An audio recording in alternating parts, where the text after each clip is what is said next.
Living and breathing La Vida Boa. Welcome to the Boa Life Podcast. I'm your host, Stephen Nomura, alongside host Nick Colhay.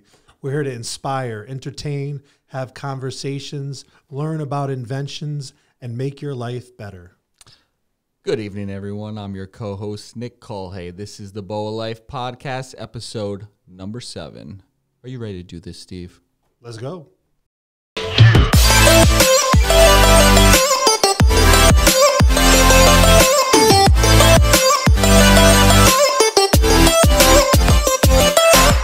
All right. Good evening, everyone. We have a special guest tonight, someone I've known for a very long time, 10 plus years now, someone I've looked up to and kept in touch with throughout my journey, none other than Mr. Dr. Win Chang. Welcome to the podcast. Thank you very much, Nick, and thank you, Steve, for inviting me. It's certainly a pleasure and honor. It was quite a surprise when I got the invitation from you. Yeah. As soon as Steve and I started this, you came to mind. We kind of thought of people who inspire us and who we would like to talk to, and you were one of the first ones. Probably because of my unusual past. Unusual indeed. Well, it's been an unusual journey for the past couple of weeks for Steve and I, but definitely positive. We're enjoying it right now. Yes, it certainly is atypical. Nothing's ever scripted in our lives. Exactly. Things just happen, and we are creatures of reactivity. We react to external stimuli. So I was doing nothing 2 weeks ago, and suddenly you called, or you texted me. Yes. And then I responded, and then that's why we're here. Never planned it. 2 weeks ago, I did not know that I was going to be here. It's amazing how, it's amazing how things tend to unravel. Why we're here. You wonder how we get to the places we get to. But here we are, and we're having this conversation with someone that I think is going to have a lot to offer and a lot to speak about.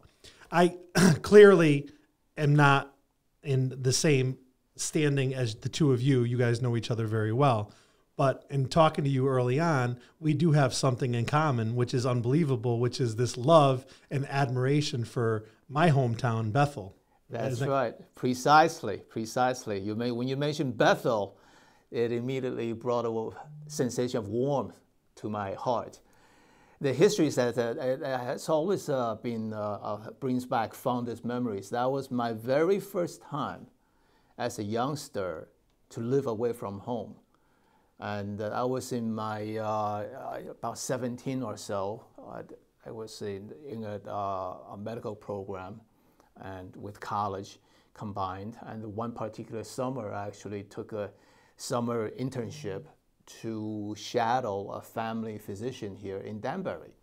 So my family, my parents still now, they live in the Bronx. So it's not too far away. And that was the very first time that I had actually a car to drive up here. And then they put me up in a house in Bethel.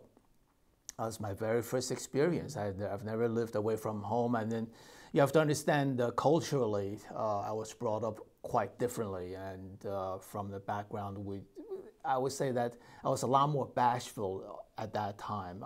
It was through many years of my own study of myself that I able to overcome my own natural tendency to be introverted. I'm still quite introverted, but I just fight through that, act out. And then, so at that time I was quiet and introvert. I didn't really not familiar with the surroundings. So I remember this big house. I was rooming up in a small room upstairs along with I think it was like 4 or 5 other people. They were really quote unquote hippies, hippie days. I mean they were easygoing people, nice people, great. And that was my first exposure to learn. Oh yeah, beer. Different things, rock music. So that was a fantastic summer for me. And I remember the 4th of July pig roast. And that was the first time I had beer, and I said, "Wow, it's interesting." And then I followed along with a family physician. He is probably well known in the Danbury area.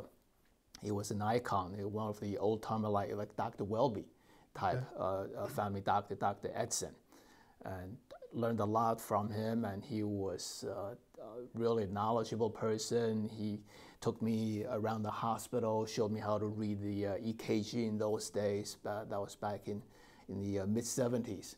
And he was a pianist as well. So I still remember that in the morning when he would practice, he would practice on the wooden keyboard. So this way he does not wake up anybody in the house. I didn't know such a thing existed. Yes, like an air guitar and wooden keyboard. I practice air guitar at home. I pretend that I'm fingering the You and me, Bob, an expert at that. But yes, and a wooden keyboard, and he was a master at it. I didn't know what I was listening to, but I just saw him doing that. I said, that sounds good. So that was that summer. So I would always remember that summer in Bethel, Connecticut. That's unbelievable. It's funny how small of a world it can be and how big of a world it can be. But here you are with us now, and we have that in common, and that's incredible. I keep saying this over and over again, and it's redundant, but it's amazing how many of these themes that we keep hearing, and it just reassures us that we're on the right path, I think. But I tend to be a little more outgoing, so speaking and being in front of a camera was always like something I feel comfortable with. And the irony is that Nick, considers himself an introvert, and we talk about doing things that we feel uncomfortable with and expanding ourselves. And here you are talking about the same thing we're talking about all the time, which is in order to grow, you have to, kind of get out of your comfort zone sometimes. Right. Now, right. Precisely. You had some incredible expectations as a young man, and I'm sure your parents had them for you as well. And now you achieved those expectations and fulfilled probably what was maybe a childhood dream. And now here you are, maybe in a second life, doing something else. What are you doing now that's a little different from where you started? I would kind of mildly correct in terms of expectations. Actually, as I said, that this is from my own reflection, back on my own life. My life events are full of accidental happenings, serendipity. Nothing's ever planned. We just react to external stimuli. And I've always equated life to the game of Plinko. I don't know. Are you familiar with the game of Plinko? Plinko. Price is Right. You drop the ball, and then the ball randomly bounces. So I do know the game. I didn't know the name, so now I do. Spot, the Plinko. So the only two factors that is totally out of your control is where you enter and when you enter. It's just like our births. Where are you born and when are you born? And that pretty much sets off the entire cascade of happenings. If you were born 2,000 years ago, you'll be doing something else as cavemen.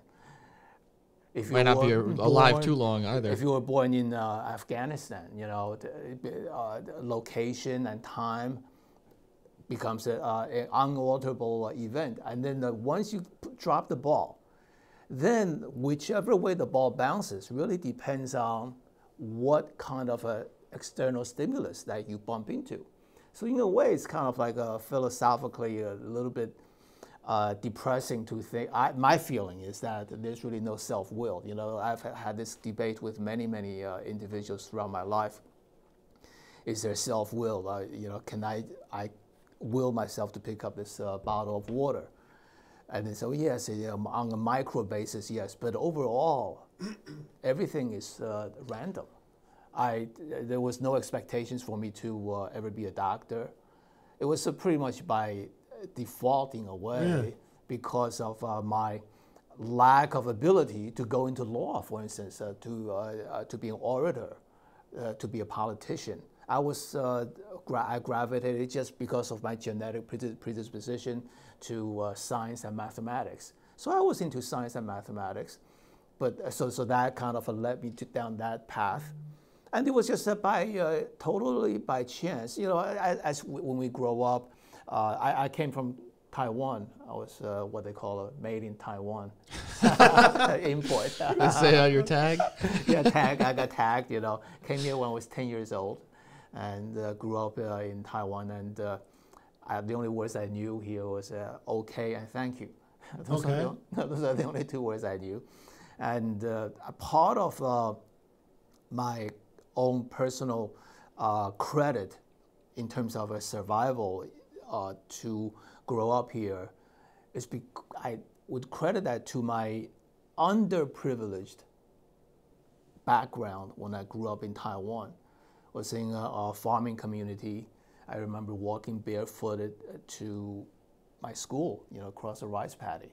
We had flip-flops, and occasionally I would ride a water buffalo. Totally different world, different time in those days. And then, so the parents always stress on education, to go to school. And my dad, we're happy middle income. My dad was a civil engineer, and my mom was a high school teacher. She taught geography and history. So they were both well educated, and they stressed on the importance of education. So I knew I wanted to go to college and be educated. And there were several choices. What do you be? Should I be an architect? I was interested in architecture. I was interested in engineering, different things. And then medicine, yeah, so that was pretty good. And I had family friends who, their kids went to medical school. And then my dad would say, oh, yes, be a doctor. I said, yes, that sounds okay. But it was not in my plan. But it was just one day in high school, when I was applying to colleges, and then I would just turn around. This good friend of mine in physics class, and he was really brilliant in physics, and we're talking about applying to MIT or to other places. I said, yeah, that's a good school. And then he said to me, have you ever heard of this program at City College where they have combined college and biomedical program with medical school, where you can just get straight into medical school? I said, well, I didn't know anything about that. So I applied. So it was just coincidental. If I did not turn around to ask my friend, where are you applying to school, I would not have known about this program. So I got into the program. So I said, okay, so pretty good, I'll be a doctor. And then, so that led to another path of being a physician. And there was, during medical school, you meet a lot of friends, and I had a great interest in many, many fields, including actually psychology, and doing the psychiatry, neurology, cardiology. I actually did a year of research in cardiology. I described one of the earliest signs of myocardial infarction on the EKG findings. So I actually won some awards for that. So I was quite pleased with my cardiology. But I enjoy architecture. I enjoy building things. So when the surgery took more of an interest, and one of my friends, and then I enjoyed working out, sports and stuff like that. And my friend said, orthopedics is a fun field. And then I looked into that. I followed some orthopedic surgeons. Yes, it's a lot of fun. I think I'm going to go into orthopedics. So I applied to surgery and aiming to go into the field of orthopedics, but I was at UCLA. But again, life interrupted us again.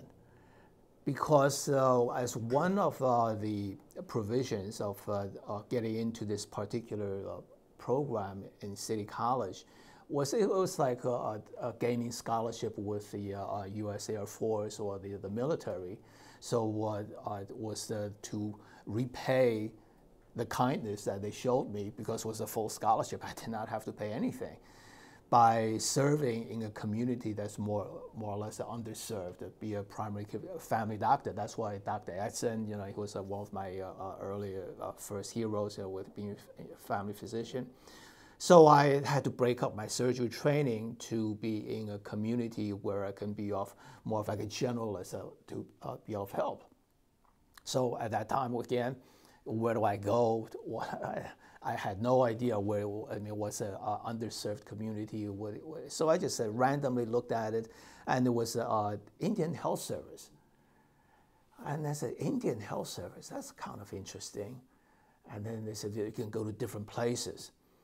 And then one place was in Montana. And I said, I've never been there. I don't even know anything about that. So let me try that. So again, it was not planned. I had no aspiration of to go to an Indian community in Montana, of all places. And then so I wound up living half a mile from Custer Battlefield. But I've always been able to morph myself into the community. And then again, because of my upbringing in Taiwan, I was able to be able to adapt to different situations and readily be accepted by the community. So I had a fantastic time. I spent 2 years in Montana on the Indian reservation. We had 6 physicians, served 6,000 Indians, the Crow Indian tribe, the Northern Cheyenne, and I learned to speak some Crow. I'm one of the few people east of the Mississippi who speak Crow Indian.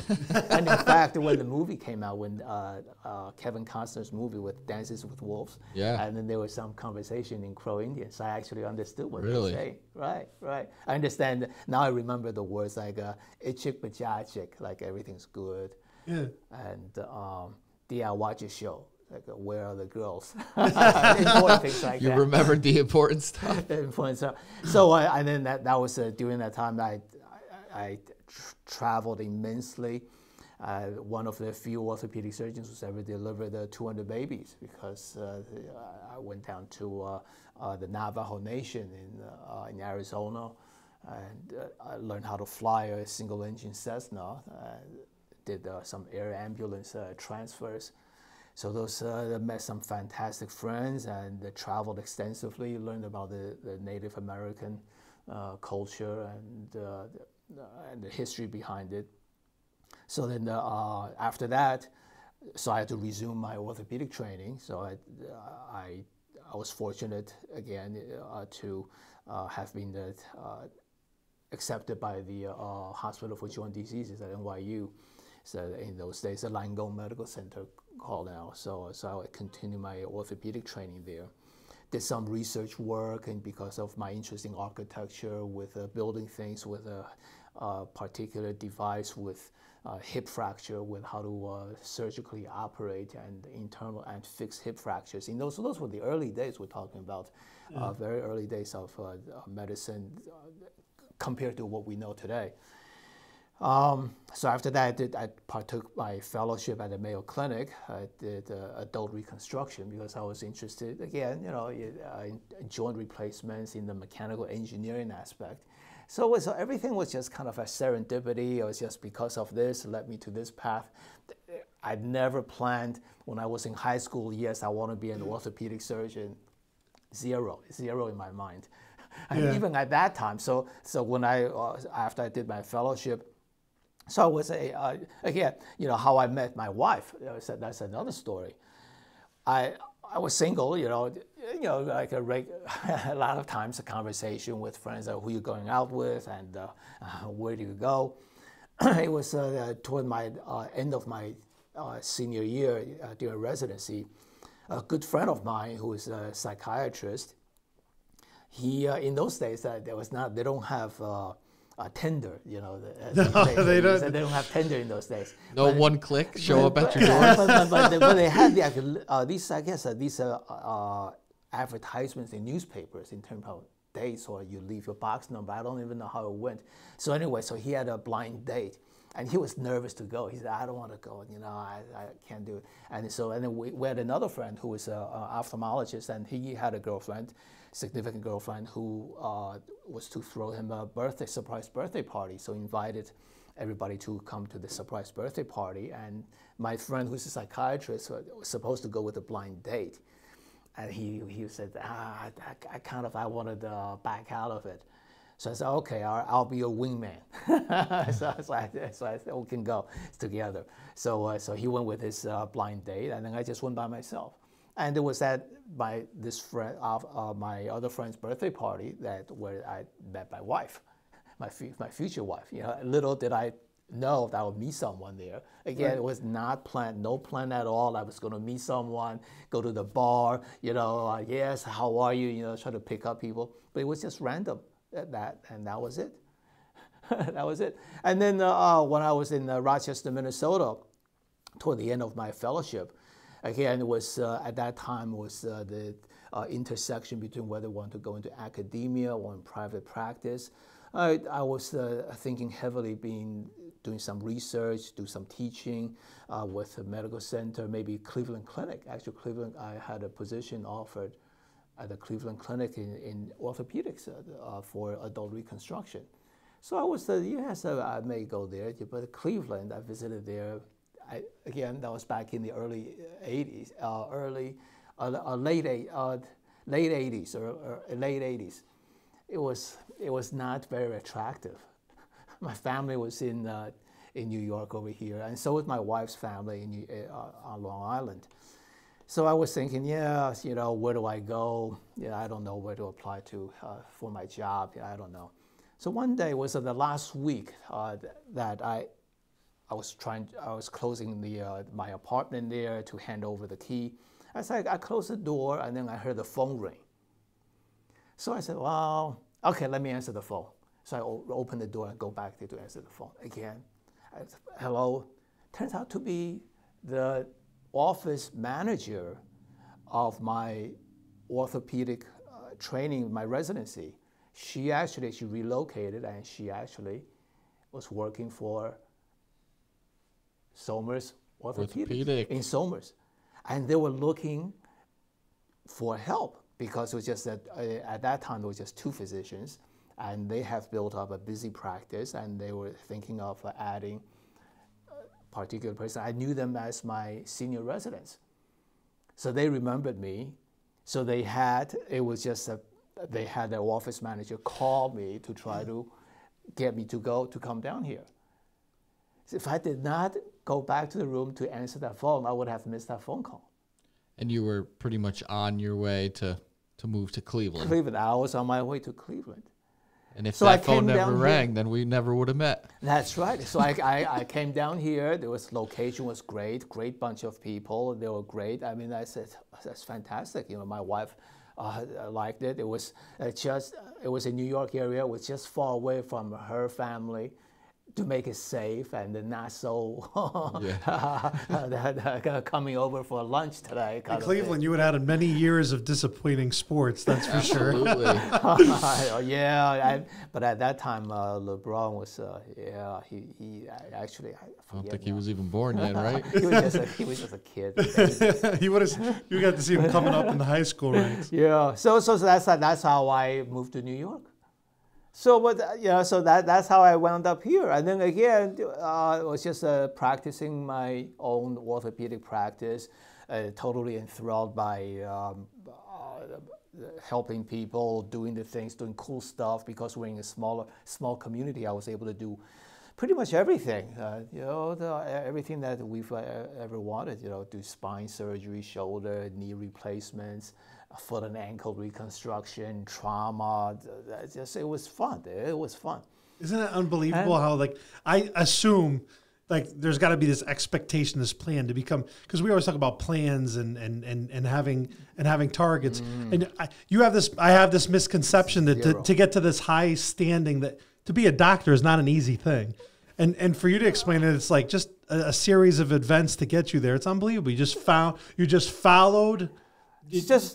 Followed a path, and it got you to the top. Not really to the top, but it's just for my own personal accomplishment. I'm very happy, but it's just plinko. I just reacted to whatever came around, and I think everybody's like that. It's just based on external events and how one responds to that externality. Just a sequence of happy accidents, happy stands, and then so I was busy practicing. In the year 2000, I have 2 daughters, and then my younger daughter was born in year 2000. She was a baby, and 2004, that was the pivotal moment that led to me to be where I am now. 2004, my daughter, she was turned 4, just like any other kid that they want to have a pet. So they said, so want to have a puppy, want to have a dog. Yeah, just turtle, iguana, stuff fish. Like that. Fish, you're right. Yeah, so easy, right? Right. She wanted to have a cat, but I have bad allergy to cats. You and me both. So we never got a cat, but I did not want to disappoint her by not getting her a cat, so we got a bunch of cat toys. so as a consolation prize.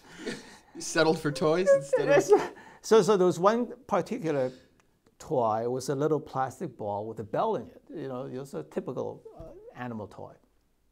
So I was one day I was on the floor. I love playing with my daughter and try to stimulate her, try to understand, you know, what makes her tick. And so I was trying to playing hide and seek. So I was rotating this ball with a bell in it, just playing with her. And after some time, I said, "Wow, you know, this is a different kind of workout in the shoulder." I said, what's the matter? Because I understand exercise, I do rotator cuff exercise, I do all this stuff that we do. And I said, boy, you know, that's kind of different. And that was that one moment when I thought of, this is a different kind of exercise, rotationally based exercise, as opposed to linear exercise. Because that was the time when I kind of artificially divided exercise into two parts. Of course, there are many ways of when I'm talking about upper extremity arm exercises. Because we really, even today, we focus on four main moves, which Nick is the guru in that. Push, pull, lift, and press. We do, you know, back and forth, up and down, side to side, always moving your arm some direction or another, but linearly driven. It's always back and forth, some to some direction. Safe.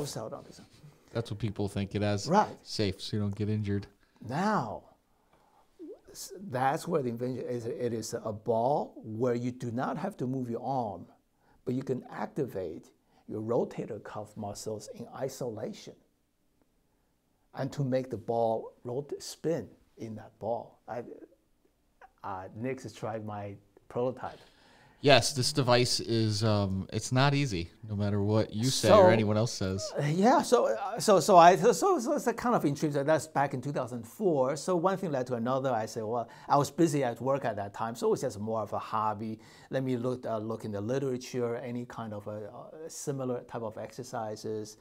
And there were none. And then because of my own personal intellectual curiosity, I said, let me write a paper on that, to write it out, and then let me do some research. And there was nothing. And then I just, for some reason, I said, well, you know, kind of interesting. Maybe I can get a patent on this invention. I said, that's an invention now. So, and then it was not a daily kind of grind work. So I would make homemade prototypes and play around with it. And actually, eventually, I did get a patent in 2010. It was like it was 6 years, even though it was not 6 years of continuously working on the patent. It was just off and down, just mainly a passion and a knowledge. And then after I got the patent, it was like one of the happiest moments in my life. And then it was just a personal recognition. I said nobody would have to know about it. Nobody knows about it. You know, my family. I told my family about it, and then I said, yeah, that was fun. There's a medal on the wall for myself. And then between 2010 and 2013, so I said, well, you know, one thing led to another. You know, so I got the patent. I know it works. I know I know it works. I know how it works. So let me go ahead and make some prototypes. So I made homemade prototypes and I tried out on my own patients, or shoulder patients. I mean, universally, they all loved it. They said, that's a different way of exercise to rehabilitate your shoulder. Hey, doc, why don't you, at that time, I don't know if a Shark Tank was around. They said, hey, doc, go on Shark Tank, you know, make it, you know, trying to, you can sell this. It is really good. So I said, nah, I don't know.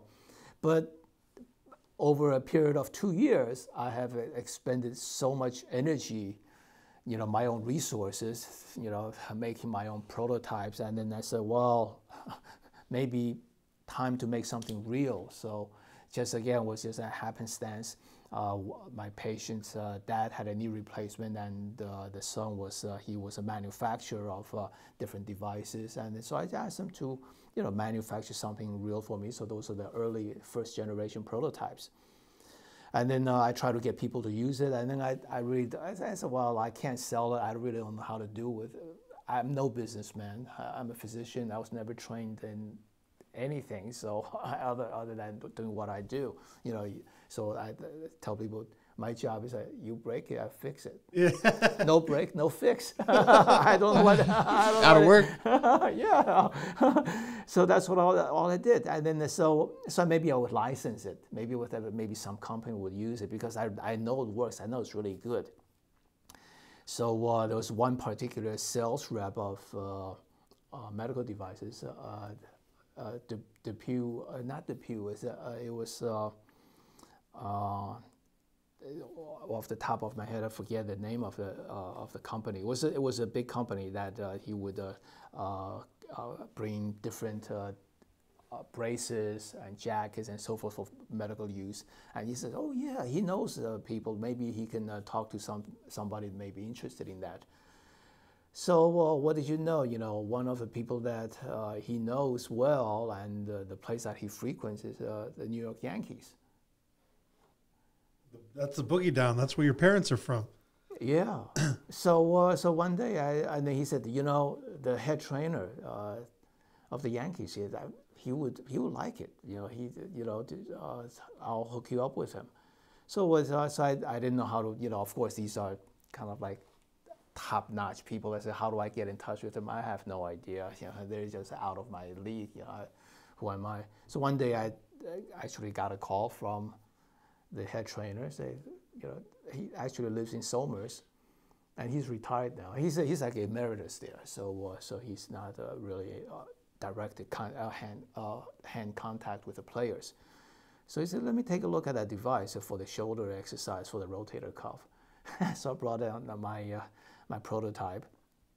I remember that early one morning at a bagel shop, and I said, wow, this is what you do. He tried it a little bit. He said, wow, that's pretty good.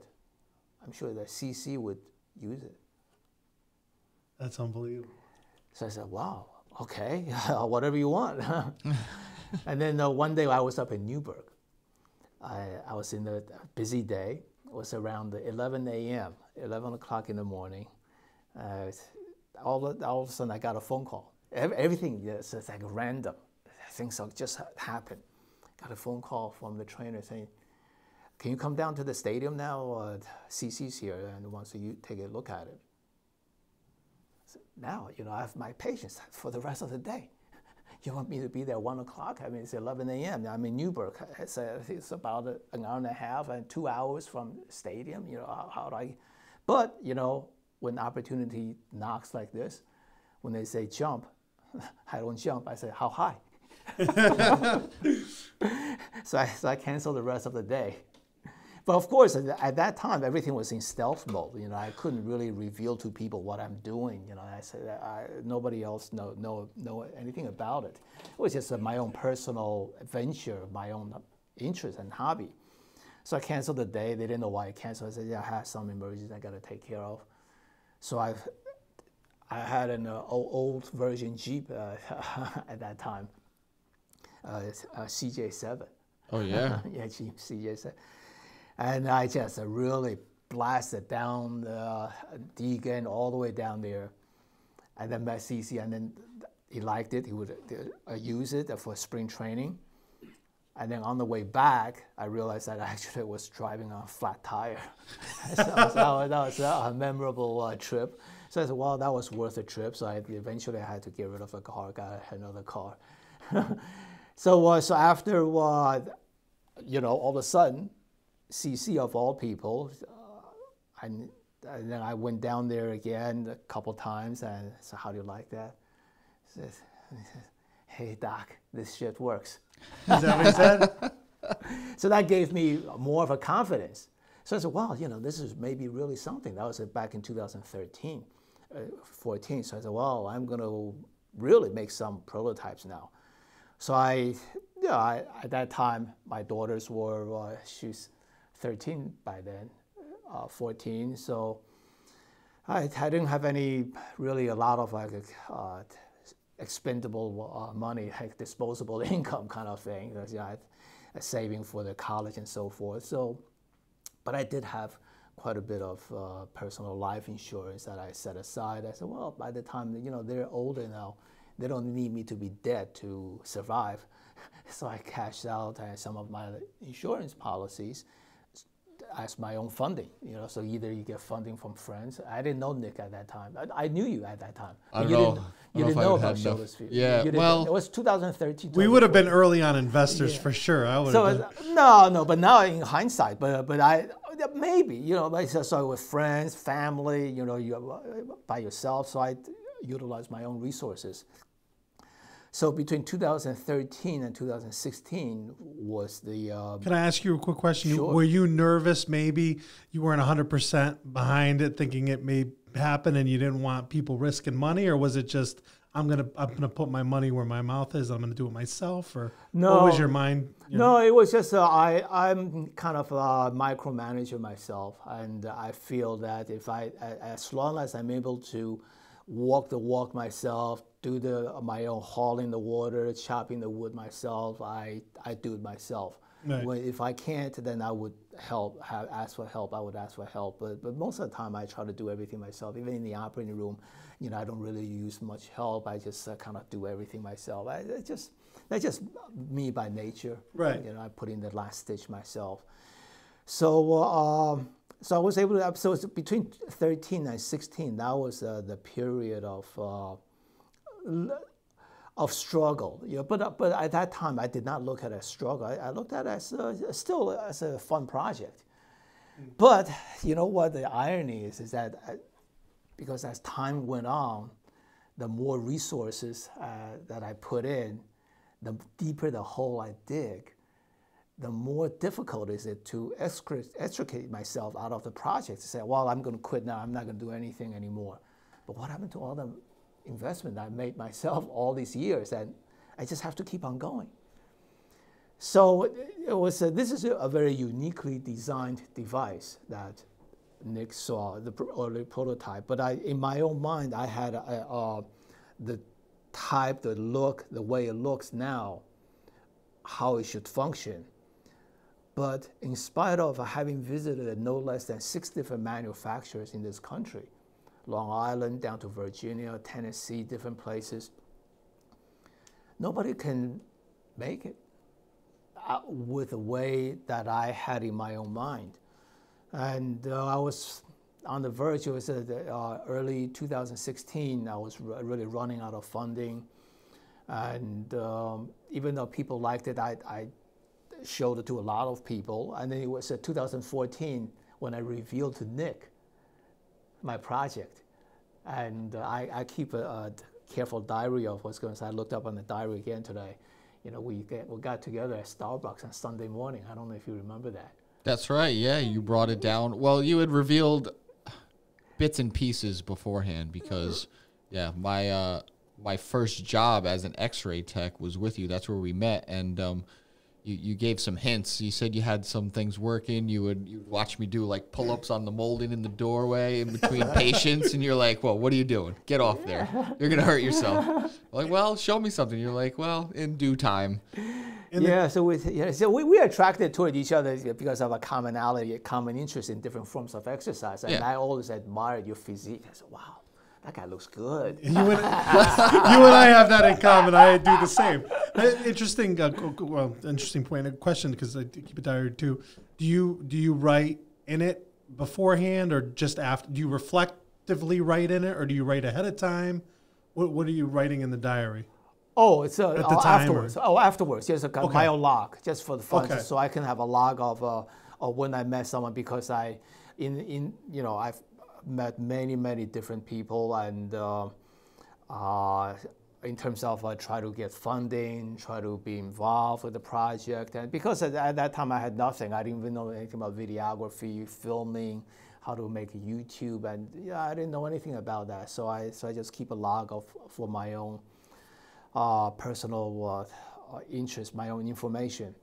And it was also during that time I traveled extensively because I really wanted to make sure to myself that this is indeed something that is unique, and that my patients liked it. All the people who liked it they liked it not because they know who I am, you know, sort of an influence on them because I'm a physician, and they say, yeah, this works. I want to do something. I really want to test out myself. That's when I revealed to Nick, because you actually was tremendous help. We went undercover. Oh yes, You remember yes. that? Yes, We I remember. we were like an imposter. As we pretend we were like a salespeople for this company, trying to develop, trying to sell this device, see what people think about it. Yeah, you showed me. We sat down. We had some coffee at Starbucks. We broke it out, and people looked at us probably like we were crazy. What were we doing? But little did they know. And then we visited the mall. Yeah, Danbury Mall. We went to Danbury Mall, and then because I want people to just independent evaluation, so we sat outside the restaurant, and people, as they're coming out, they said, yeah, can you try this? Can you try that? Yep. That's crazy. And then I said, yeah, how do you like that? You know, and then I would just jot down the note. And then we also went to Dick's Sporting Goods. Yeah, we made some of the employees put it on. Yes, and, yes, and and try she's it out. actually in the video. She's actually in the video on my website. That's right. That's right. I said, would you? Do you think they can sell it? Do you think how much do you think they would buy it for? You know, we did. Yeah. So we just kind of like just pretend that we don't know anything. So they don't know who I am. And in the meantime, I also traveled extensively because I enjoy travel myself. I enjoy meeting different people. So I traveled to no less than 12 countries. Really? And memorable ones being, I went to Iceland. I went to Reykjavik, the world's largest CrossFit location. Oh yeah, indoor location. That's where the mountain's from. The mountain from Game of Thrones. Is that right? World's most strongest man. I had them try that, and Annie Thorstadter. Oh yeah, I one of the met all those top CrossFit athletes. top CrossFitters. I went there. They don't know who I am. I just have this device. Would you want to try it? Actually, the strongest man in the world, they got a beating from that. I love it. Beating from that. What's the device called, doctor? It's called ShoulderSphere. ShoulderSphere. One sphere as in the sphere, and shoulder as in the shoulder. It's one word. And if our viewers are interested in looking up the product and getting information on it, where would they go do that? On the internet, www.shouldersphere.com. Okay. And everything, again, the website now is very extensive, very comprehensive. And that was over many years of a little bit at a time of adding into it. But now it's comprised of many videos, many testimonials, and accounts of people using it from different walks of life, different levels of aptitude, from Olympic athletes to your nursing facility individuals who try it, to people who have a stroke who try it, to musicians, because it's a widely can be used by anybody of all the backgrounds. But because of my first generation, this is my first generation real production, I had already, of course, my mind of different sizes, for different individuals. But right now, I'm just limited by the size that fits from somebody who's like as young as 7 or 8 years old, just because of the size of the arm difference, and also a little bit because of the aptitude of understanding what to do with the exercise, rather than looking at it as a toy, but it's more of an exercise device. So, so I traveled to different countries. So I was in Iceland, and took chance. I did actually mountain biking there. Yeah, I remember you telling me. That was a beating. Yeah, I tell you, that was a beating. It was in this. I thought it was summertime. It was August when I went there. I said, wow, summertime, nice. The temperature was like 20 degrees. It was like ridiculous. And it just so happens that it was when we went to the high mountain region, to the volcanoes areas, the highlands they call it, and did a mountain bike trail, and it was like you were on the moon. It was an unbelievable landscape. It was fantastic. But it became like a survival task for me. The other people in the group, they were outstanding. I was holding them back. I was just barely survived. There was a temperature drop down to below zero. It was like -2 degrees centigrade.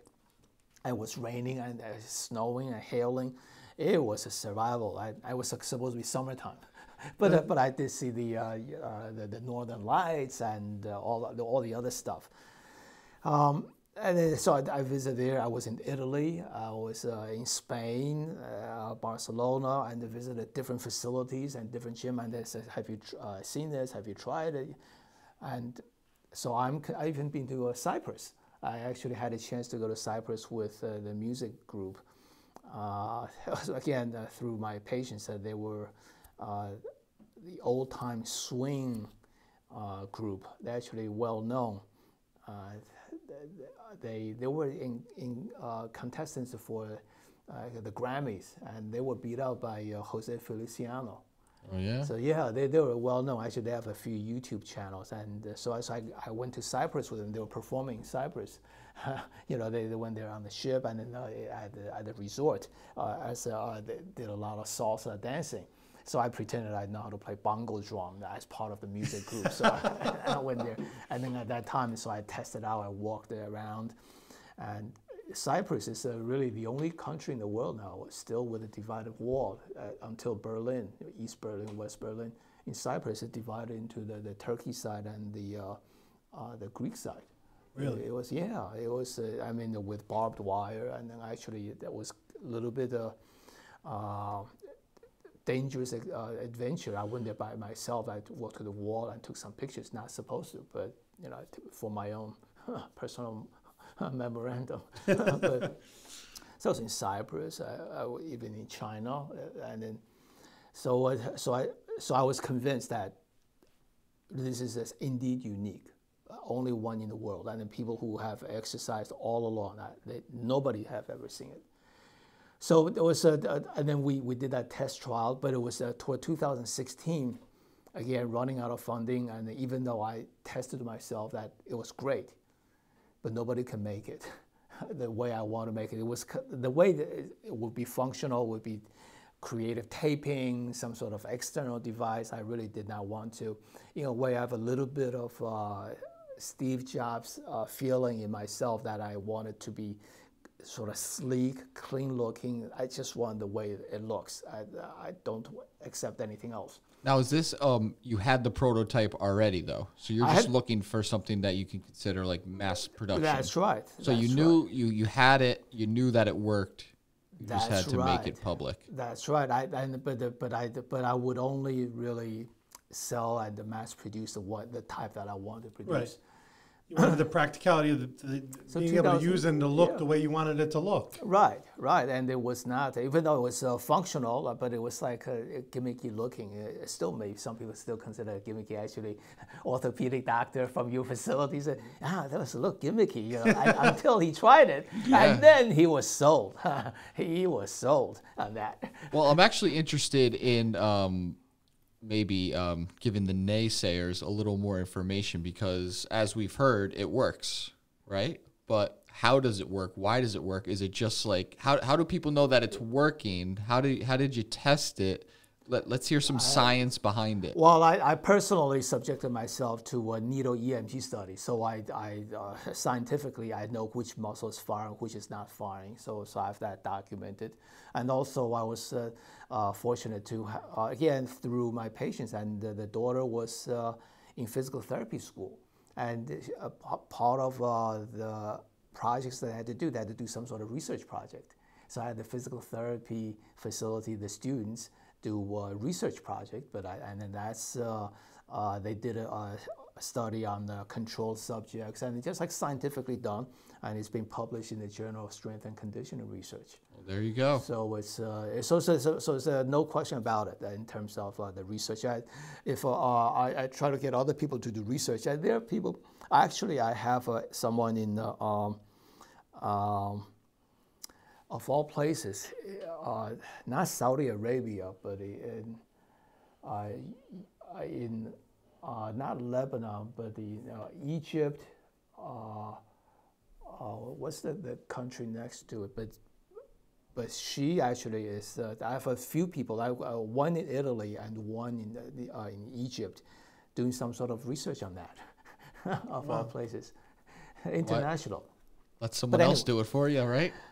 Well, I don't want to be biased. No, yes, that's specifically why I have other people totally unrelated to me, against, devoid of any kind of bias. So I was running out, 2016, I was running out of funding and nobody could make it. So I said, well, maybe I just call it quits, even though I have invested so much of my own personal funding.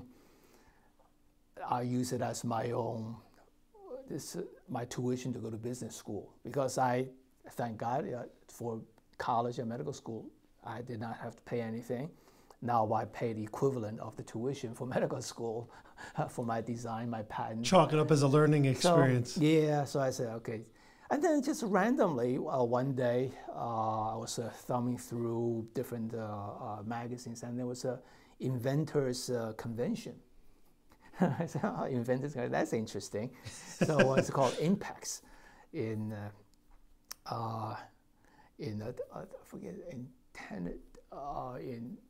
Wasn't in Pennsylvania. Vegas? Wasn't in Vegas?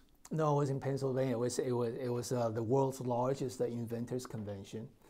So I said, well, so maybe if I go there, somebody would take note of that and maybe want to manufacture it or something like that, because the purpose of the invention convention was to bring together people who have ideas and people who want to manufacture, and bring everybody to come together. So at one venue, so they can try to match up with each other.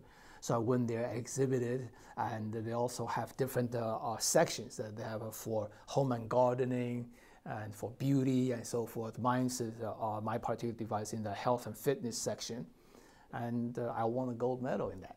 Wow. The judges were impressed by the design, aesthetics, and the functionality. They gave me the gold medal. So I'm the gold medal in the health and fitness section for the Inventors Convention. Like so I was happy. The golden ticket, Willy Wonka. So I was happy. So I was happy at that time. But again, serendipity. I was away from my booth and just looking at other booths. And then until I came back, my assistant told me, oh yeah, there was an Asian gentleman looking for you. So I thought, really? I said, yeah, there was some sort of a manufacturing people, and they were thinking that they want to look at your stuff. So I said, oh, really? Wow. So I said, where is it? Let me go look for them. So they told me which booth they're, because they're also exhibiting eBuy. It's called EBI. There's a sort of an outsourcing manufacturing company. So I went there. And then there was a kid over there, so I talked to him, and he was the son of the owner. He was just filling in for the person who really runs that particular booth. So he's actually going to medical school. So I talked to him more about medicine than about manufacturing. I said, so where's the gentleman? And he said, no, he's not here. He just went away for to see some other clients. So I missed him. So I said, well, okay, so be sure to hook us up, because tomorrow is the last day and we're packing up and we're leaving. So it's not until the last day I was able to hook up with this guy who knows about manufacturing. And actually turns out their company headquarters is in Portland, Oregon, in Beaverton. But the owner, like myself, he was originally a physicist, a computer engineer.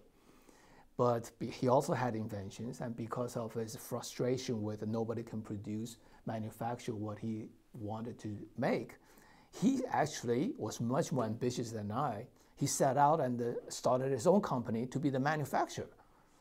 So he is one of the major people who knows all the factories in China.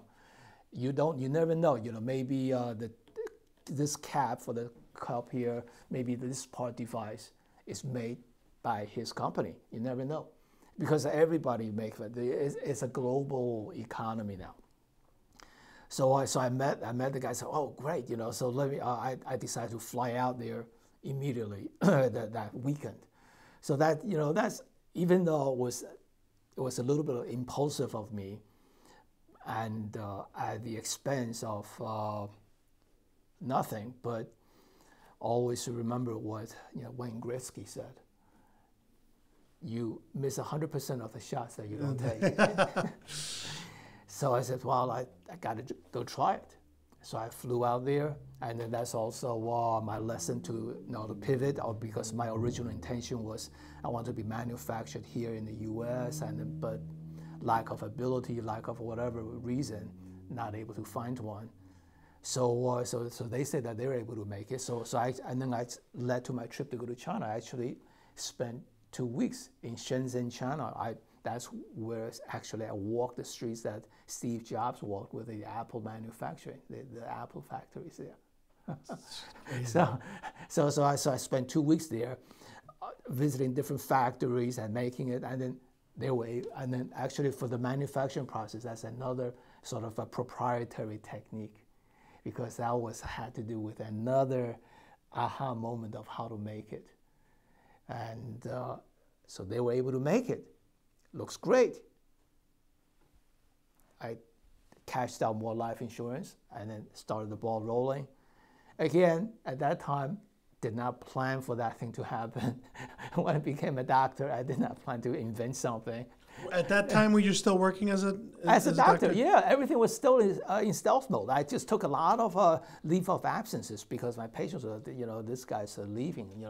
I was working maybe only 30% of the time. Unfortunately, I was slowly slowing down because I really at that time, I really was starting to put all my energy into it, want to make this known, and then because I'm committed now. I'm just committed. I'm doing this mass manufacturing in China. I'm committed. I have to go to the trade shows. If they don't know who you are, they're not going to buy from you. And then I watched hundreds of hours of podcasts and YouTube channels about business, e-commerce, marketing. There's a self-taught. But in a way, the journey was fun because it is something totally different. My family was not an entrepreneurial family. They would just go to school, be a good employee, and do whatever they tell you, and then that's it.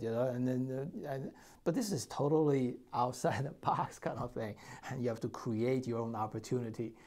So that was 2016. I started manufacturing. 2017 was my first shipment got here, and January 2017 was my first a trade show, so to speak, with a real deal stuff at the baseball convention. And at that time, nobody knew anything about it, zero clue. And then how much do I sell it for? What I sell for, I have no idea. And then it was ridiculous, So I said, well, maybe $500. Actually, I sold one. Somebody actually bought it for $500. I said, wow, that guy must really liked it, because everybody who tried it, it was great. And then I started to think about, how do I price it? And then the next show I went to another show. I said, well, let me just test the market. Let me try to $100. Sold out by the end of the show. Wow. I said, wow. Okay, so now a sweet spot somewhere between 100 and 500. Okay, so I dial it up, dial it down. But it was just, I tell you, it was not straightforward, not a straight line. It was meandering. It was like through months, and then finally I had my website made. Was February, March. I had my first website. What do you know? First week, got hacked.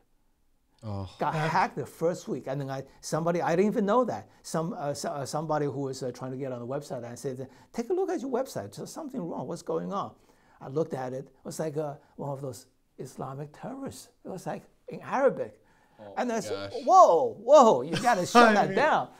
and then it was the website designer was nowhere to be found. It was because I was trying to save some money, so I had that kind of like somebody like you, who is very good. Try to make a website, and then that turns out it was like not hack proof or something. So and then I had that shut down, and then I finally, through friends and through connection, I currently settled down with a real legitimate website company. And then that was the journey of 2017. So and then I had to spend so much time traveling, and I was really focused on educating. I was not of course, to have to have a revenue stream, that's of course is helpful, but that was not my main thrust of interest. I was still interested in still now, my main focus is to educate everyone about this alternative form of exercise, Right. which is slow to adopt. Just like if you read those the business adoption curves, adopters, they're the innovators, the first 2% of people who started something new, and the early adopters. I would say Nick is an early adopter because you felt it when you first tried it. You saw the value of that, and you understood what I was trying to do. And then there are people who are still kind of doubters, who would say followers, and eventually. So right now, I'm sort of like getting a little bit of a critical threshold number of individuals who know about it and who would consider getting it. And it's so I was so busy. So that's when my girls, they're all in college. They don't need me to be a physician. I no longer need to be taking call, waking up at 4 in the morning to go to the hospital, do some emergency surgery, order Nick another x-ray.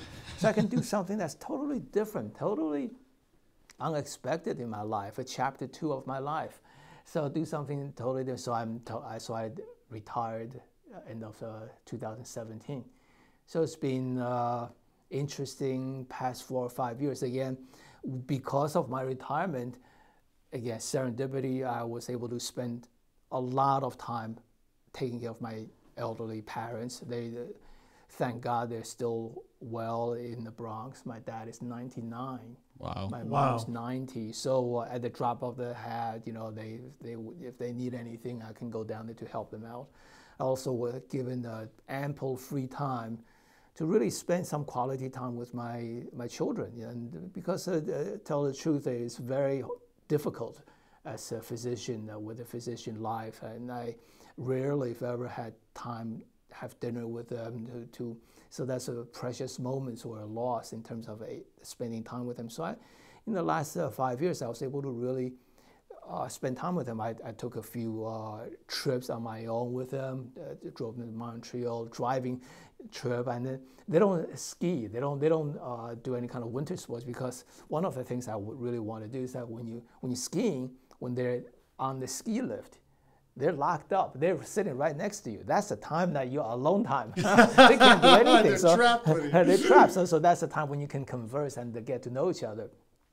But I use the alternative, so I do road trips. So when in the car, that's it. So I talk to her. So that's our conversation time. So I really was able to have some good bonding time with them. And and then I took the last couple of years to develop myself in terms of physically, mentally. I was able to really learn and read a lot of things that I'd never had chance to read, because I really enjoy different aspects of the world. Travel, armchair travel. Since I've already been to so many countries now, tell the truth, there's really no need to travel to any place, because really my motivation to travel is I enjoy the local cuisine and meeting local people. I just go to Epcot, go to Disney World now. Epcot, I just go there, and the food is just as real as anywhere. Is it really? Is it really Yeah, that close to all the other? Fantastic. Wow. Disney Fantastic. World. Who would have known? Disney World. And if you want some other fancy entertainment, Vegas. So those are the only 2 places I would need to. And then I used to buy all kinds of souvenir. And then I was in India. And then when I was there, I said, get this souvenir, this marble, that thing. When I came home, had it shipped over here through all the hardship, and then went down to New York City, Fifth Avenue. Somebody's selling the same stuff. Why? It's the same stuff. No need to buy souvenir. I know that. No need to. But you had to go through all that traveling to figure all that out. Oh, yeah, for us, thankfully. The girl who's doing the research in Morocco, of all places, Moroccan. Yeah, yeah. So again, this is not planned. It's like people ask me, "Did you have a business plan when you first started this?" They always talk about business plan. Yeah. I had zero business plan. I just I equate that to sailing in the open sea. I have a vision. I have a direction where I want to go to, and then I just have to adjust my sail to which way the wind blows.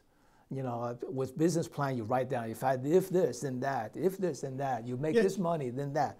You know, it's like, to me, that at first I don't understand it. It was kind of a waste of time. So I said, just do it. You know, just go sailing. You're a free spirit. Yeah. See, some people are very structured and need all these like plans and guidelines. You still had plenty of structure in your life. You knew you had to make a living at the same time. That was a tough time. That was a tough. Well, Steve and I touched on this a lot, and that's one of the reasons why we're sitting here now. Like, you have to remain open to things, and you don't have to, look everywhere. Just when it comes your way, react to it. Take the opportunity that's presented. React, if you like it, if it's just plinko, you just let nature, let your own body and flow. don't let any opportunity pass you by, no matter how small it may look. And that's what's happened with us. I mean, and when you were talking, you really hit a nerve with me, because I'm in a situation right now where I might be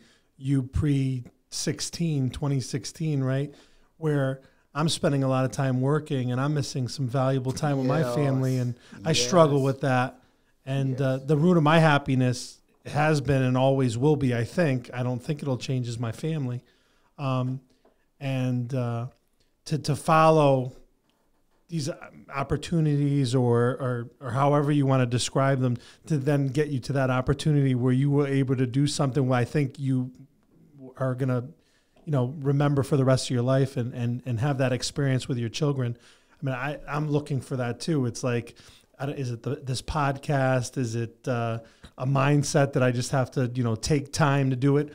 For example, I'm going to go away for a couple of days. I shouldn't, right? Because I don't have the time to, but I'm going to do it. And then if it disappoints clients, then it is what it is, because, I'm making that decision to do it, or maybe that opportunity is presenting itself. So it's funny how the path unfolds sometimes for you, whether it's because you want it to or because it's serendipitous. But sometimes you got to just know when to follow the signs, right? Absolutely. You follow that path, but you know what's strange? You get to a point of no return. You have no other choice. You have no choice but to continue that path. Well, you could have quit. Some people would have quit in your shoes. Yes, I could. There were moments that 2016, prior to meeting my manufacturer, I was on the verge of quitting. I said, I can't do it anymore. And you didn't have a bad backup plan. Your plan B, it wasn't a bad plan B. Right. So I was lucky. So I still have a job, and then I have a reasonable savings, so I'm not really that hurting. So I said, so that's but sometimes when you go down the path, it's just like what Robert Frost said, when you walk down the. I took the path less traveled, and that has made all the difference. Down to the road with a fork, I took the path less traveled. Or Yogi Berra said, I walked down the road, there was a fork in the road, and I took it. Yogi Berra has a lot of good ones. Yeah, I don't go to that place anymore. It's too busy. Nobody goes there anymore. It's too busy. Yeah, you can learn. You can observe a lot by watching. Yeah. Yeah. And something about. It's getting darker here. It must be getting late or something. Great sayings. Of all the experiences you had, and you talk about being open and taking the road less traveled, what kind of advice can you give to our listeners that may be easy for them to understand if they may feel lost, or they're listening to your story and they're maybe going through some of those steps and hardships you went through? First of all, must have passion in terms of whatever you want to do. Have a stable foundation. That's foremost important, so you can still provide for yourself or your family, whether you are working at deli or making pizza or whatever. But have a solid foundation. That's most important. But always keep your eyes open for opportunity, as Steve has pointed out, and be open-minded. And if you want to do something, if you're, I was fortunate that I had the ability and the means to have a sort of like a side hobby, and my family, they did not really mind me to just lock myself in the basement tinkering around with my prototypes. So, but not everybody may have that financial capability to say, I'm killing myself 8 hours a day, flipping burgers, but I have this invention now. That's why people go to Shark Tank. It provides such a beautiful, wonderful platform, and everybody have an opportunity. Democratizes the opportunity for anyone to succeed. If you watch Shark Tank enough, and that's what dreams are made of in this country, and of all the places in the world, United States is still the place where everybody want to come to, and the best opportunity with everything. And once you get down to that path of your passionate pursuit, as long as you have ability to have a stable foundation to fall back on, keep up with that passion, be fast to pivot when things don't look right. And actually, my hero for pivot is Jeff Bezos. And his story, he actually has an interesting story. When he was growing up, he's a mathematical genius, and he's like into physics. He was a physics major at Princeton, and he was going to be a rocket scientist. Now he's able to live his dream, but at that time he wanted to be a rocket scientist, and he's a physicist. So at Princeton, they give them problem sets in physics. We're talking about high-level, brainy people. So it was his first year, he was doing these problem sets. That usually takes him like 5 hours to finish a problem set, a day or 2 days to answer. And then there was one particular problem set he was knocking his head against the wall. He could not figure that out. And he said, well, there's this kid next door. He seems to be pretty smart. Let me ask him. So he showed me the problem set, and the kid looked at it. And in 1 hour, that kid figured out. At that moment, Jeff Bezos pivoted. He realized that I cannot figure this out. There's so many people so much smarter than I am. Physics is not my major. So he changed and got into his computer, his business or whatever. He finished Princeton with a degree, and then he worked on Wall Street, and then it's just opportunity with his noticing that e-commerce was such a big thing now, and he noticed. We know his story now, right? Right, and then he followed his passion, his pursuit, and then he in the first 3 years he was working out of his basement and his garage, packaging books, and the funnest story was that he would be all on the knees packaging books into the boxes, and he was actually trying to get somebody to help him, and they were packaging books, and one day he says to his partner, he says, hey, you know what, after we make enough money, we should buy some knee pads, so we don't tell our knees. And the guy says, you know what, I have a better suggestion, we just get some tables. So we're not doing it now. So of course, the rest is history, and then now he's back to his rocket days. I was just saying, it's amazing. Live his dream. Yeah, it's amazing that you talk about pivoting, because it's right. It's invaluable advice you're giving, because it's like we're always telling these kids, go follow your dreams, but sometimes you want to be a famous musician, but you don't have a good voice. You probably got to get perspective and say it's time to move on. But then if you find a niche and you're successful in it, then you could achieve that dream as a byproduct of success somewhere else. You can still come back. That's right. You can be a music producer. Still live your dream in a sort of like an alternative way. So alter ego. Yeah. I'm no musician, but I play air guitar. I remember my professor playing that wooden piano. I'm playing this nice song here. I love really nice. I'm a concert pianist. I love the practicality of your advice. I can. You're the way you came to this kind of, my dad. My father came here in his 20s, didn't speak the language, came from a very humble, poor background in the north of Portugal, no running water, no electricity, and then came here and had a great life, provided an opportunity for me to go to law school, and now I'm speaking to the masses, and it's just unbelievable to see how these lives develop, like yours, from humble beginnings, and then now had the reach of the globe. I mean, not in your voice, and now in an invention that is healing or preventing injuries. Unbelievable if we dare to achieve or dare to follow just the path that's being led ahead of us. Whether it's, I mean, we can argue about whether it's predetermined or not, or if we have will or choice. Yeah. Everyone has an opinion, and probably nobody's right. Who knows? But it's just fascinating to see how different people get to different points and the perspective that they have on how they got there. I mean, your story's unbelievable. Well, just atypical. So, yes, just have a solid foundation, good backup, but follow the path, follow that passion, that dream, and be disciplined. And then in time, you will get yourself into a point of no return, like me. There you go. It's not a bad thing, but and then that's just the path that's carved out to you. You're so far away from where you started out with.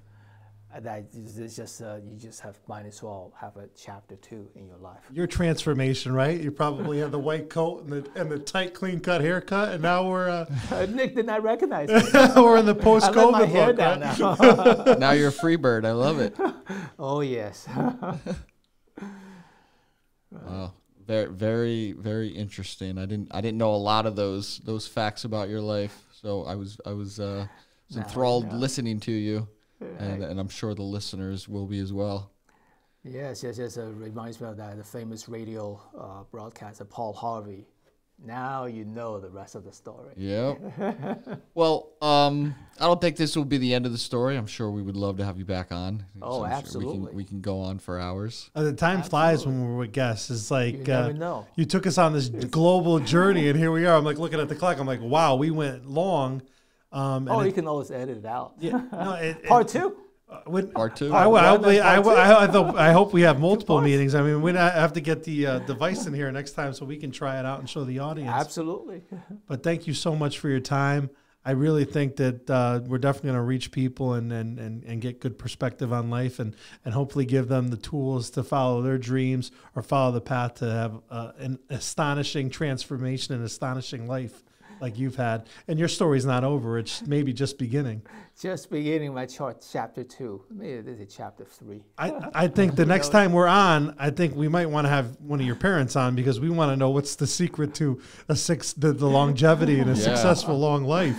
Well, yes, Steve, it's been a humbling experience, and thank you so much for having me on this podcast. And Nick, if it were not for that serendipitous meeting at Hopewell Junction, I saw you doing pull-ups on the door, and then I would have never talked to you.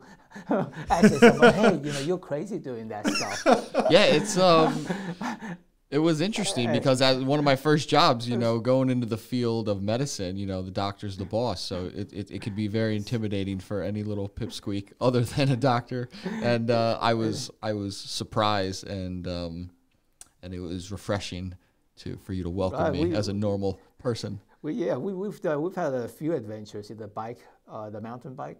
I think you threw up that day. A friend did, yeah. Somebody else.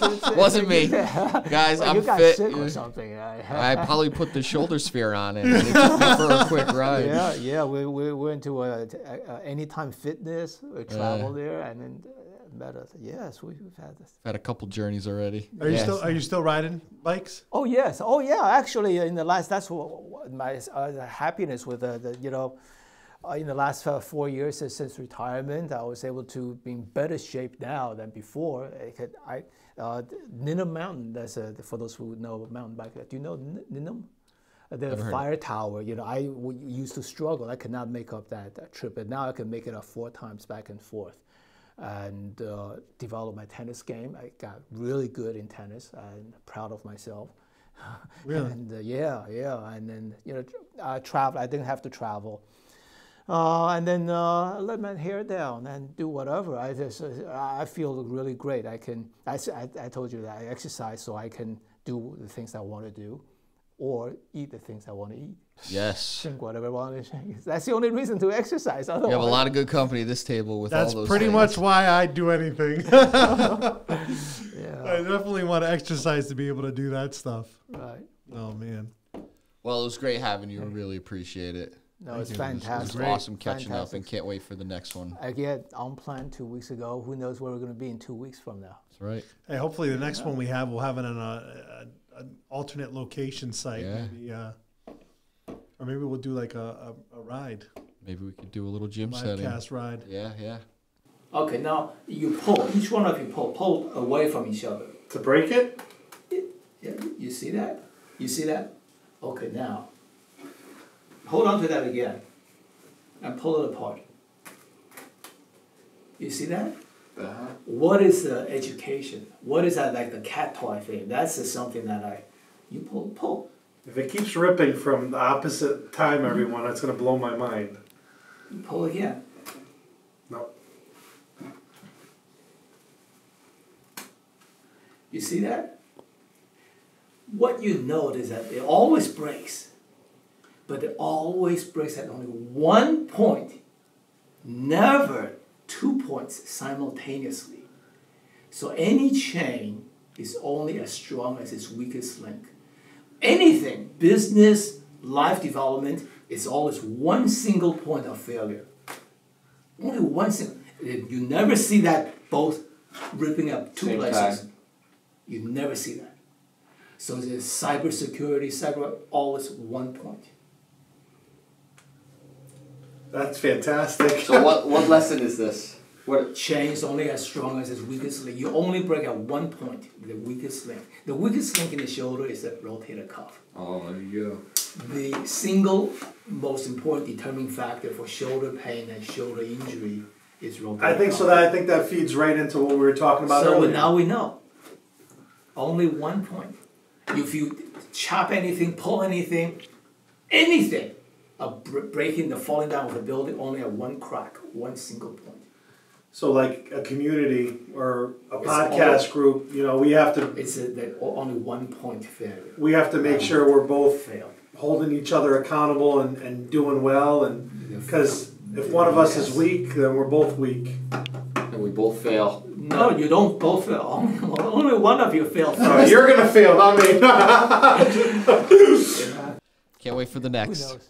Ladies and gentlemen, thanks for being with us. Have a good one. Take care, everybody. All right.